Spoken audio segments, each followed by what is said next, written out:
What would you do if you walked into your grocery store tomorrow and half the shelves were empty? No fresh produce, meat section wiped out, and the few things left are priced so high you have to do the math in your head before putting anything in your cart. That's not a doomsday fantasy. That's a version of reality millions of people have already lived through. During storms, during supply chain collapses, during economic downturns that hit without warning. And right now, quietly, the conditions that cause exactly that kind of disruption are building again. Here's the hard truth most people don't want to sit with. When things go wrong, you will eat what you have, not what you plan to buy, not what's on sale, what you already have, sitting in your pantry ready to go. So the real question isn't whether you should be prepared, it's whether what's already in your pantry is actually enough to carry you and your family through something serious. Today, we're answering that question with precision. We're going to walk through the 6 canned foods that belong in every emergency pantry, not because some prepper checklist said so, but because of what's happening in food markets right now, what your body actually needs under stress, and what will keep you and your family eating real, satisfying meals when the alternative is chaos. Stay with us until the end because the last item on this list is one that almost everyone skips, and it could be the difference between surviving hard times and actually holding yourself together through them. Welcome to Essential Pantry, the channel built for people who take their family's food security seriously. If that's you, hit the like button right now so this information reaches more people who need it, and subscribe so you never miss what we cover next. Let's get into it. Picture your pantry the way it looks right now. Maybe there are some pasta boxes, a few random cans pushed to the back, some condiments, half a bag of rice. For most households, that's about 3 to 5 days of real food, maybe a week if you stretch it. After that, you're dependent on stores being open, shelves being stocked, and prices being something you can actually afford. That's the gap we're here to close today. Canned food gets a bad reputation. People think of it as the food you eat when you've run out of better options. Bland, boring, a last resort. But the mindset is exactly what leaves people unprepared when something actually goes wrong. The truth is, the right canned foods are nutritionally dense, incredibly shelf-stable, and when you know how to use them together, they form a complete and genuinely satisfying food system. The key word there is right. Not every can on the shelf deserves a place in your emergency pantry, so we're cutting through the noise and focusing on the 6 that actually matter, and why each one of them matters more right now than it did even a year ago. We're starting with canned tomatoes, and if that surprises you, stick with us because this is the most underestimated item on this entire list. Think about the meals that actually feel like meals: soups, stews, pasta sauces, chili, shakshuka, curries, braised dishes. What do almost all of them have in common? A tomato base. Canned tomatoes are the ingredient that takes a pile of dry, calorie-dense staples, rice, beans, lentils, pasta, and transforms them into something that feels like food worth eating. That distinction matters enormously when you're dealing with a stressful situation and your family needs more than just fuel. They need comfort, they need familiar flavors, and canned tomatoes deliver that in a way that almost nothing else in a pantry can. But the nutritional case is just as strong. Canned tomatoes are rich in lycopene, which is actually more bioavailable when tomatoes are cooked and processed than when they're raw, meaning that can of crushed tomatoes is, nutritionally speaking, in some ways superior to fresh. They're also a meaningful source of vitamin C, potassium, and folate, and because they carry significant moisture, they stretch dry ingredients further, which matters when you're rationing. Now here's the part that makes stocking up on canned tomatoes not just smart, but urgent. The fresh tomato supply chain is under serious pressure. Climate disruptions, labor issues, and water scarcity in major growing regions have been squeezing fresh tomato production. When fresh supply tightens, demand for canned alternatives surges, and that's when prices spike and shelves thin. The window to stock up before that happens isn't unlimited. When you're building your supply, think beyond just one variety. Whole peeled tomatoes give you the most versatility since you can break them down however you need. Crushed tomatoes are your sauce foundation. Diced tomatoes add texture, and tomato paste is a flavor bomb that takes up almost no space and extends the life and depth of everything else you cook. A well-rounded tomato stockpile across all four of those formats means you will never sit down to a meal that feels like punishment. From there, we move to canned beans, and this is where the conversation about real nutritional survival begins in earnest. Beans are one of the most complete emergency foods that exist. They provide protein, complex carbohydrates, and fiber in a single can, a combination that keeps blood sugar stable, keeps you full for extended periods, and supports digestion in a way that a refined carbohydrate diet simply cannot. For families with children, for people with physically demanding work, for anyone managing their energy through a high-stress period, that steady, slow-burning fuel matters more than most people realize until they don't have it. And the price-to-nutrition ratio of canned beans is almost You get more grams of protein per dollar from a can of beans than from almost any other ready-to-use food on the shelf. That's not a minor detail. In a prolonged economic hardship situation, the ability to stretch your food budget while still meeting your family's protein needs is a genuine lifeline. Here's what adds urgency to this one. Bean production, particularly in North America, has seen notable declines due to drought conditions affecting key growing states and provinces. When crop yields drop, supply contracts, and prices follow upward. What costs you $1 today could cost you significantly more in 6 months, if it's available at all. Stocking now while prices are still relatively stable is genuinely one of the most cost-effective financial decisions you can make for your household. In terms of variety, the goal is diversity. Black beans and pinto beans are your everyday workhorses. They go into soups, tacos, rice dishes, and salads with almost no effort. Kidney beans are heartier and hold up beautifully in long-simmered stews and chili. Chickpeas, also sold as garbanzo beans, are remarkably versatile.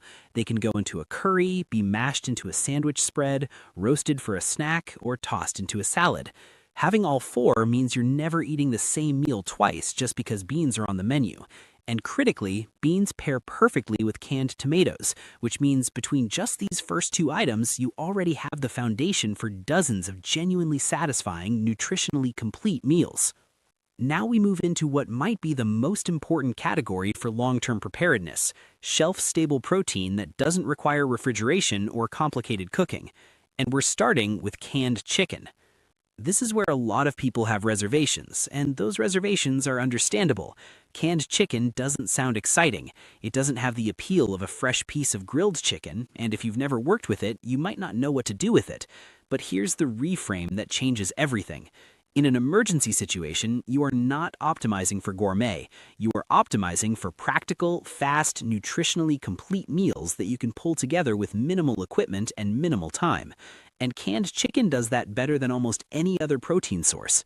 Open a can, drain it, and you have fully cooked, ready-to-use chicken that can go into a soup, a rice dish, a pasta, a flatbread, a wrap, or eaten as is with minimal seasoning. There is no thawing, there is no raw meat handling, there is no 30-minute cook time. In a situation where you might be dealing with power outages, limited cooking fuel, or just the general exhaustion that comes with crisis management, that simplicity is genuinely valuable. The market context here is concerning. Poultry production has been disrupted by avian flu outbreaks that have affected flocks across multiple countries, and the downstream effect on pricing has been significant. Canned chicken, which was already processed and sealed before those pressures hit, represents a way to lock in protein at current prices before the full weight of those supply disruptions reaches store shelves. It's not just preparedness, it's a hedge against inflation that you get to eat. When shopping, look for canned chicken packed in water rather than broth, which gives you more control over sodium levels and seasoning.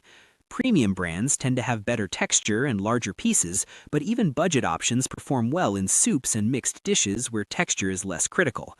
Stock a range, spend a little more on what you'll use for texture-forward dishes, and let the budget cans do the heavy lifting in your cooked meals. Right alongside canned chicken in your protein stockpile, and in some ways surpassing it nutritionally, is canned salmon. This is the one that most people either haven't considered or have written off without giving it a fair shot.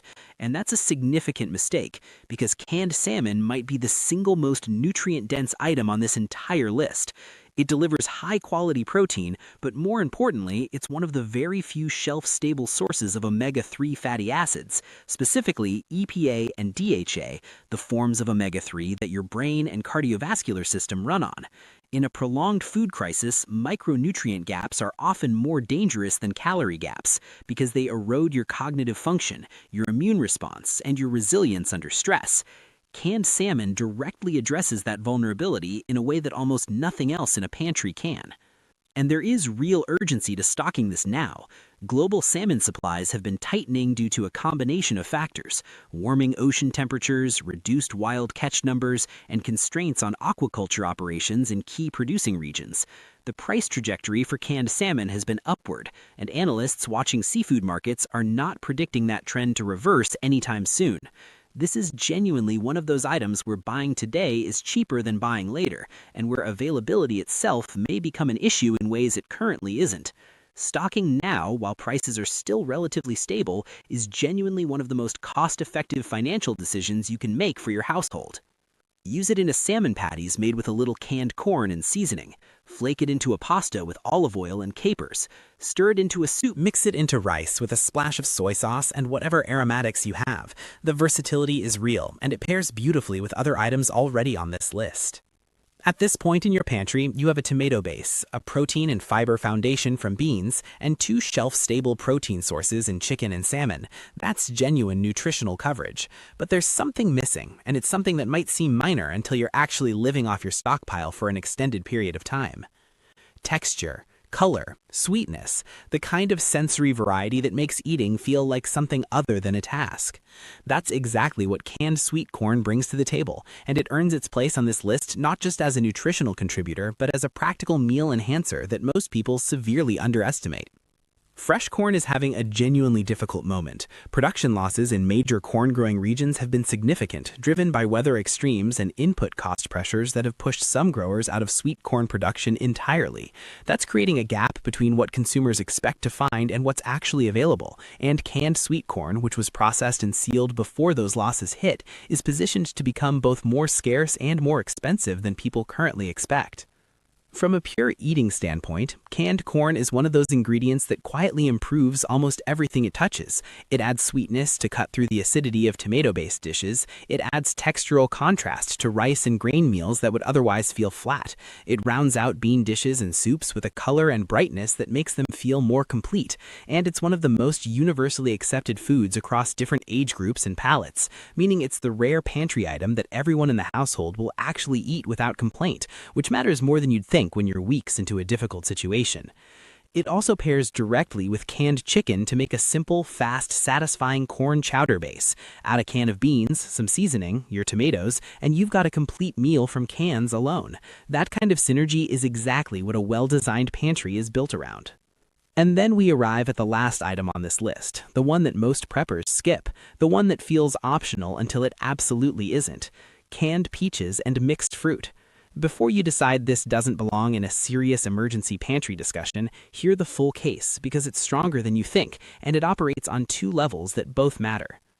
The first level is nutritional. Fruit is not optional in a functional diet. It provides vitamin C, which your immune system requires, and which is almost entirely absent from a pantry built around proteins, grains, and legumes.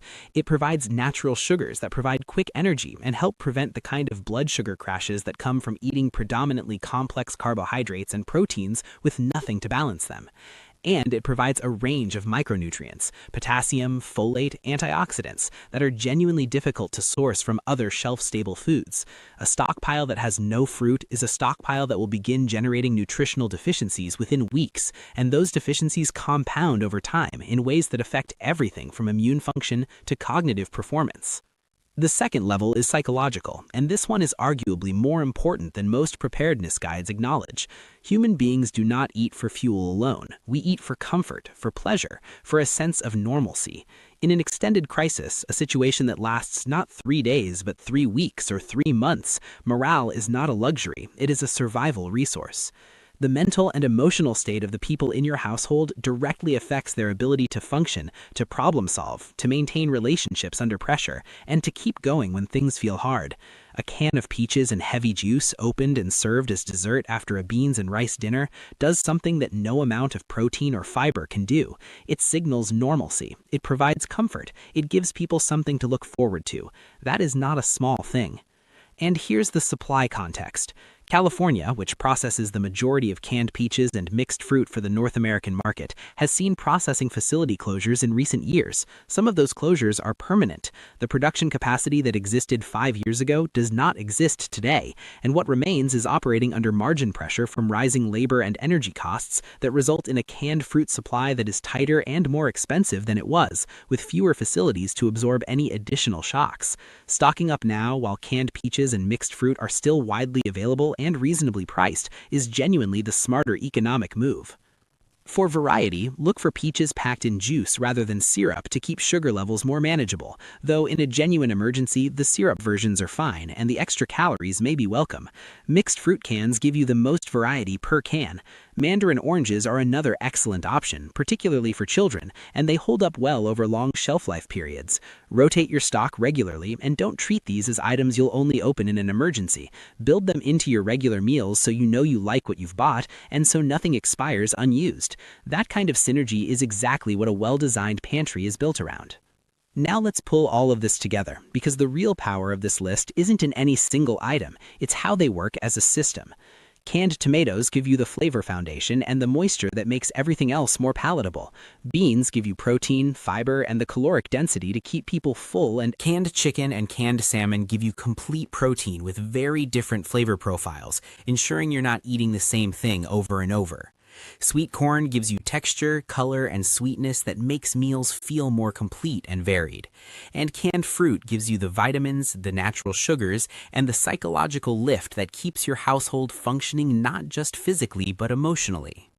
Together, these 6 categories cover your macronutrients, your key micronutrients, your caloric needs, your flavor variety, and your morale. That is a complete food security strategy in 6 types of cans. The question of how much to stock depends on your household.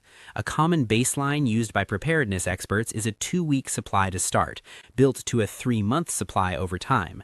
For a family of 4 on a 2-week baseline, that means roughly 14 cans of tomatoes across varieties, 28 cans of beans across types, 14 cans each of chicken and salmon, 14 cans of corn, and 10 to 14 cans of fruit.